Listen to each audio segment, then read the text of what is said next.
Hi, this is Greg Kilstrom.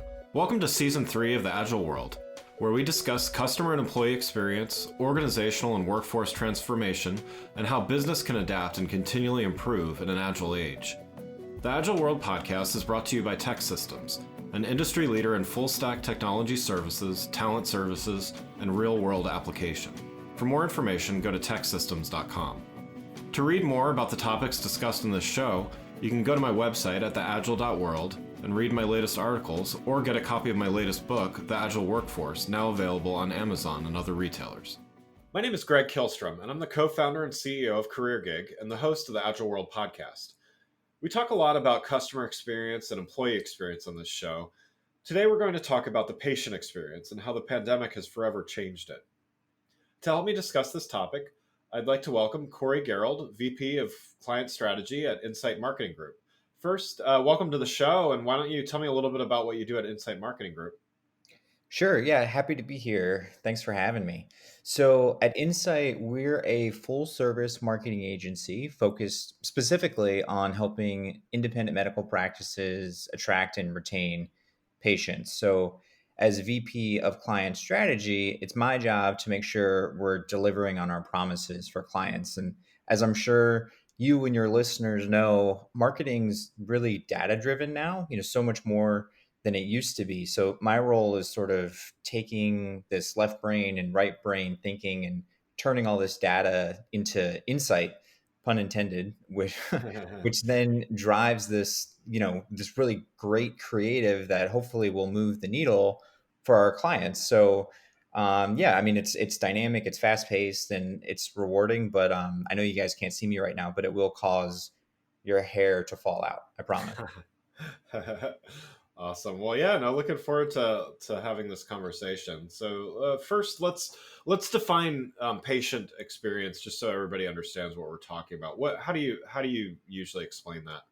Yeah, so patient experience is everything that we say and do in a medical practice or hospital setting that affects a patient's thoughts or feelings and really their well-being. So everything from visiting the website to booking an appointment, or when you go to the office and they give you that clipboard and you have to fill out like 15 pages worth of stuff, even if you've already filled it out online, or once you're called back into the room and then you sit there for 45 minutes, all of that sort of contributes to the patient experience. And really anything that kind of touches the patient counts towards their experience. So that's in the office, with the provider, with the billing department. Once you leave, it's all part of the patient experience. So what I like to say to people is that in healthcare, it used to just be about getting people seen.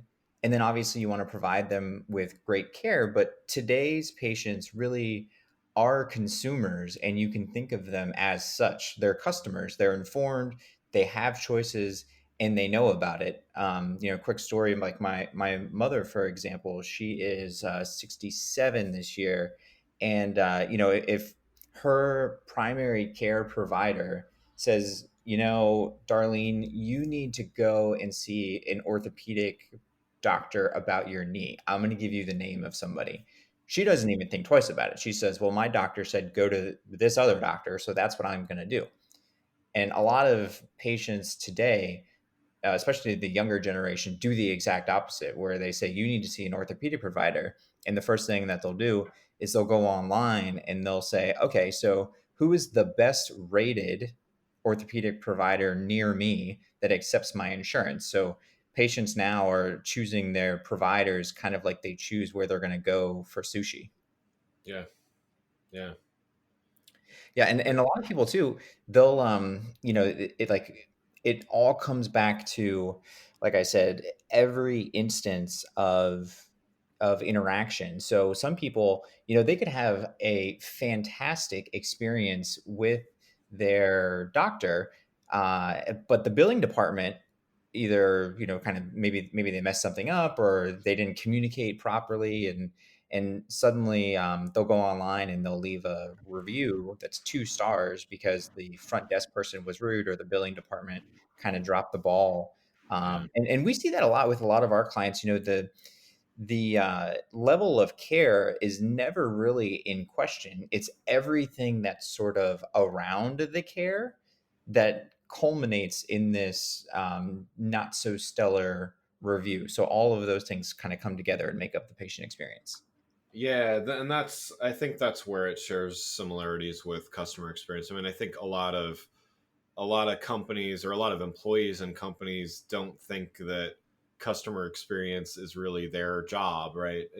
There may be at a corporation there may be someone with a job title that says customer experience, and in healthcare, there are people that are more obvious that you would assume are related to patient experience. But to your point, everything from billing to every single touch point, just like with CX, um, every single touch point actually affects that overall experience. And I think to organizations that understand that, it sounds like you work with a lot of organizations to help teach them those principles.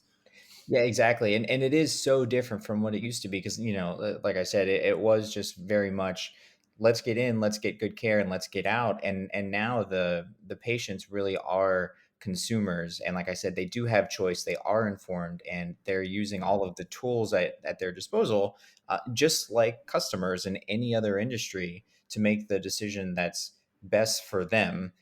But instead of, obviously purchasing something at the end of the cycle, they have a new knee. Right, right, exactly.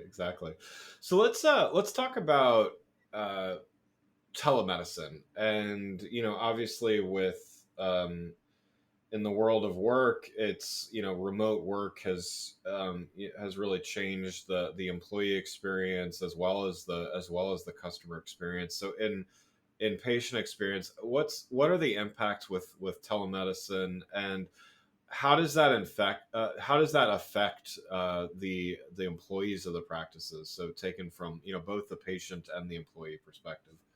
Yeah, so as you can imagine, there this past year was a huge growth in telemedicine. I was recently just looking at an article from Becker's, and they were saying that by the end of 2020, they were expected to top 1 billion telemedicine visits overall. Wow. And so, really, I mean, what happened was before the pandemic, some providers were offering telemedicine.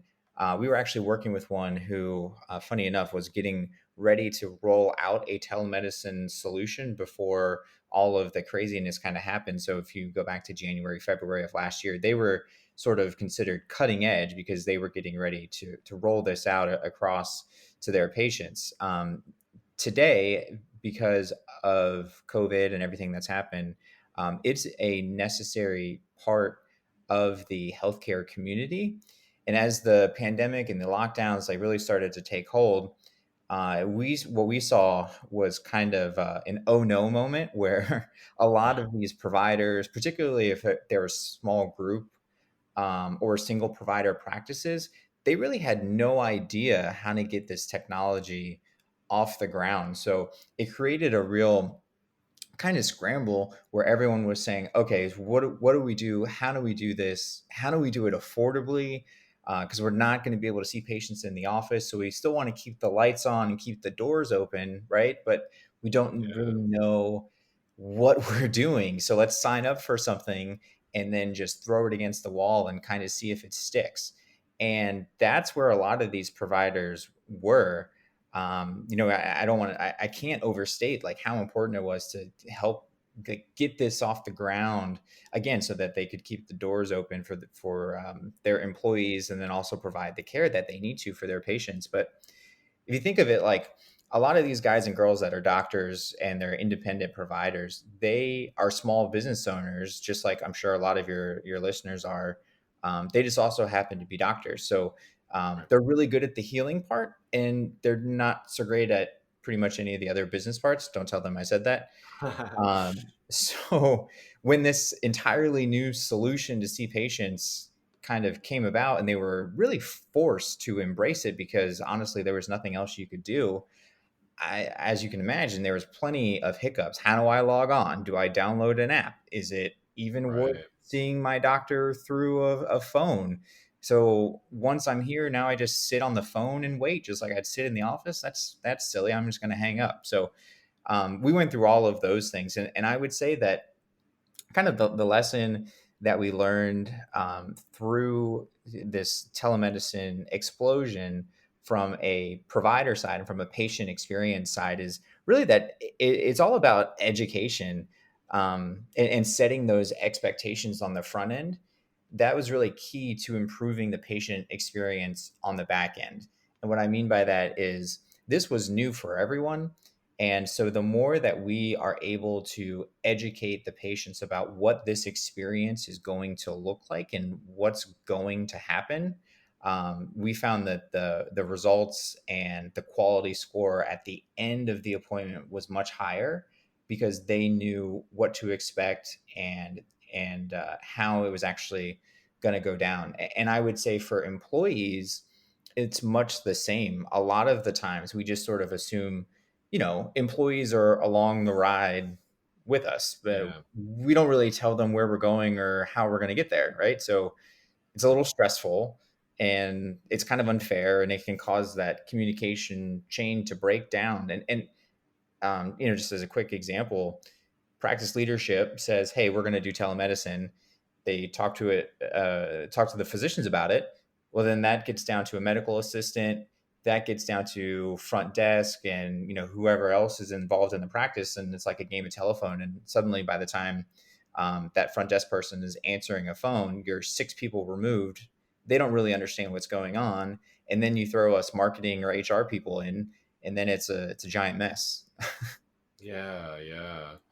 So when you're working with companies, so I mean, you mentioned a lot of great, a lot of great ideas and just ways of thinking. But where do you get started? Like, what's the low hanging fruit for, let's say for um, managers and HR managers, and when building teams, how what's a way for them to think about um, just preparing for this new environment, and how might someone get started?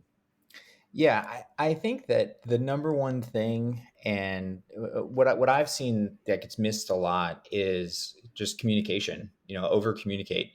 That's number one, and then finding unique ways to train folks, I think, can also go a really long way. In a lot of practices, and I'm sure a lot of businesses as well, if you have a new initiative come out, or there's going to be a new workflow, maybe there's a memo or an email that gets sent or it gets mentioned in a meeting, and that's kind of it. And Yeah. so one way that we've been very successful and we've helped practices kind of roll this out is doing this sort of like on demand training. So creating like or implementing like a learning management solution, where employees are either sent content and then they have to engage with it in some way, and then their progress is measured. So, for an example, one thing that we do with some of our clients is we'll implement like a course for them. We call it like Patient Experience 2.0. And when they're hired, so this starts almost immediately, they're sent an email and it says, congratulations, welcome to the team, blah, blah, blah. Take this course. You're going to get an email every week for the next 5 weeks. And then they log on, they watch a little video, they take a little quiz.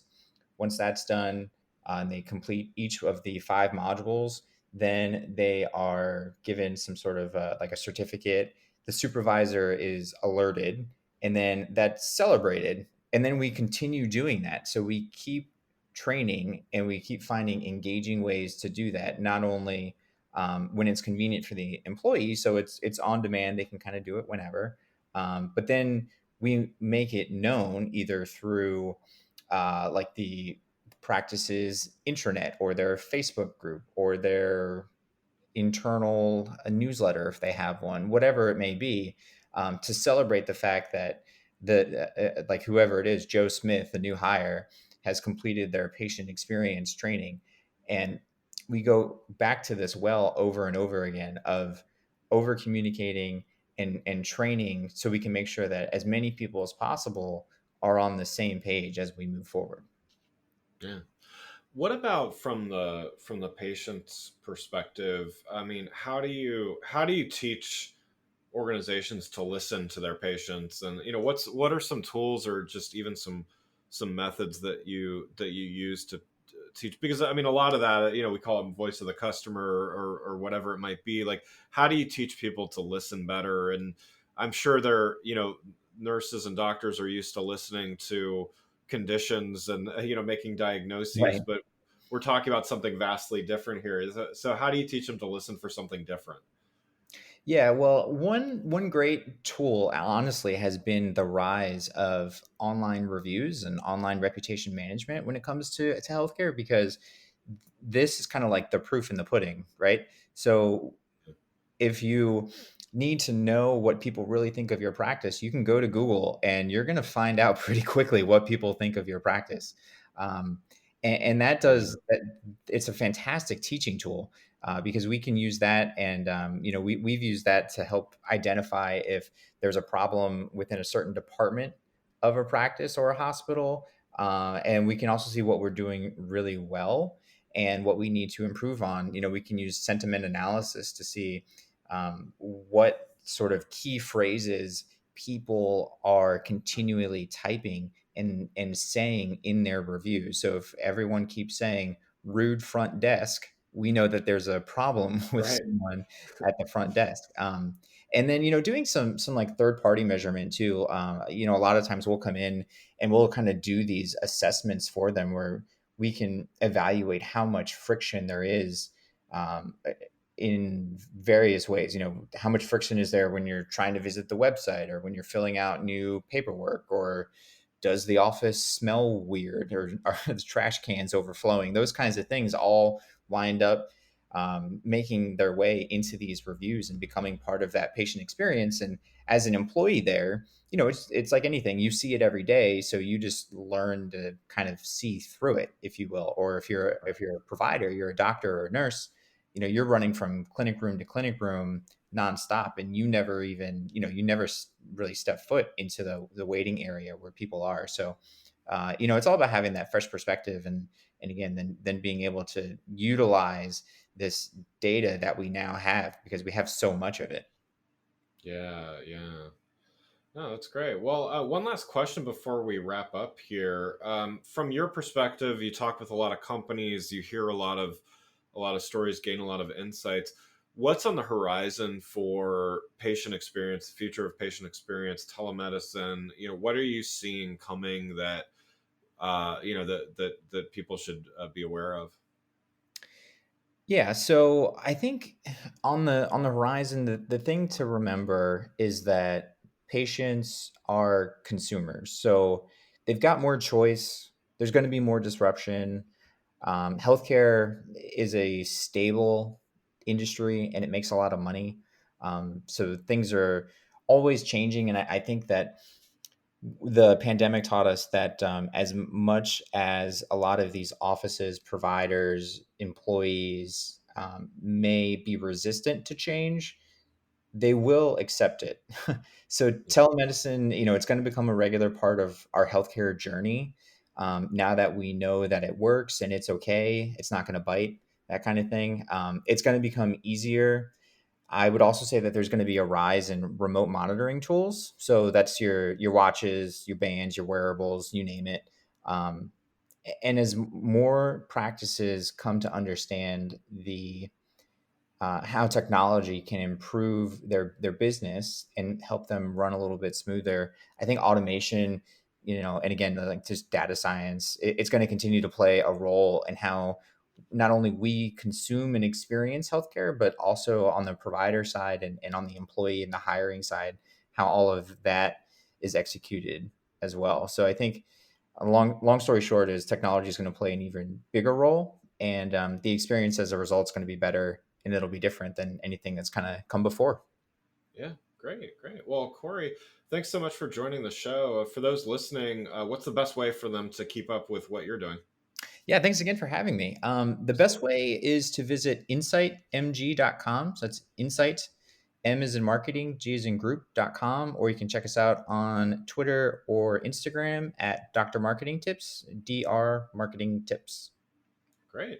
Well, again, I'd like to thank Corey Gehrold, VP of Client Strategy at Insight Marketing Group, for joining the show.